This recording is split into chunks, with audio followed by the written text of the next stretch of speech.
The invisible boy. Aman Verma had mastered the art of invisibility, not in the supernatural way, but in the way he avoided eye contact, pretended to be busy with his phone, and never raised his hand in class. He wanted to speak, to express himself, but every time he tried, an invisible wall of fear held him back. His roommate Rahul was the complete opposite, loud, friendly, and always the center of attention. "Bro, you need to talk to people. Just say something," Rahul often teased. "It's not that easy," Aman would reply, faking a smile. But inside, he wished he could be like Rahul. The embarrassment. One day, in a psychology lecture, Professor Dr. Anjali Sen posed a question. "What do you think is the biggest fear people have?" Silence. Aman actually knew the answer. He had read about it. But speaking up in front of 50 students? Impossible. A girl in the front row, Neha Kapoor, confidently answered, "Fear of public speaking." The class nodded in agreement. Dr. Sen smiled. "Exactly. More than heights, more than darkness, people fear speaking in front of others. But the real question is, why?" Aman listened carefully. He felt like the professor was talking directly to him. "Because we fear judgment," she continued. "We think people will laugh at us. But guess what? Everyone is too busy worrying about themselves to notice your mistakes." Something about her words stuck with Aman. The first step. That evening, Rahul forced Aman to go to a cafe.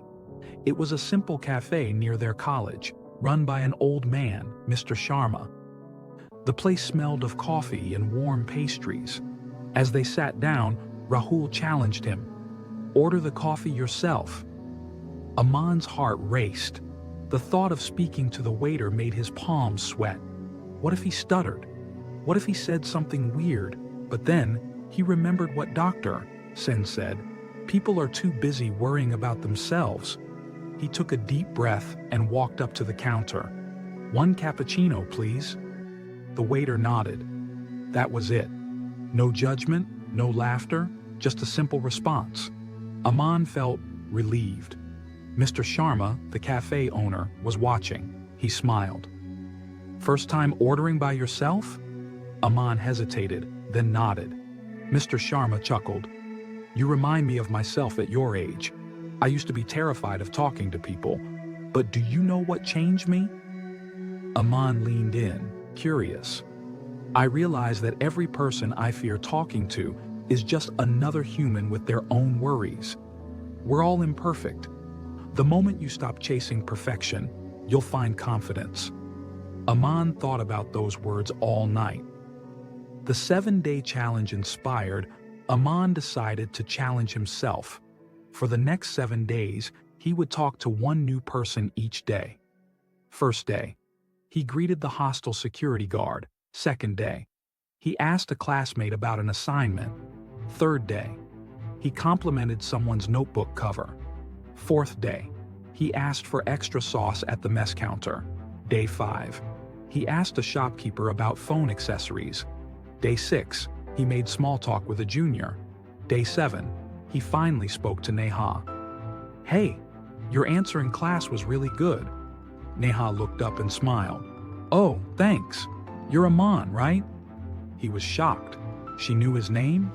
They talked for a few minutes, and for the first time, Aman realized talking to someone wasn't a battle, the presentation. 2 weeks later, Dr. Sen announced a group presentation. Rahul and Aman were in the same team. Rahul insisted that Aman should speak. "I can't." "You already have. Every day. Just one more time, bro." Aman took a deep breath. The day of the presentation arrived. He stood in front of the class, looking at 50 pairs of eyes. His hands shook, but he spoke. "Good morning, everyone. Today, we'll discuss..." His voice was steady. He made eye contact. He didn't rush. When he finished, the class clapped. Dr. Sen smiled. "Well done, Aman. See? The world doesn't bite." Aman grinned. He had broken his silence. Moral of the story: the confidence isn't about being fearless. It's about acting despite fear. Everyone is too focused on their own problems to judge you. Start small. One conversation at a time. You don't have to be perfect, just be you.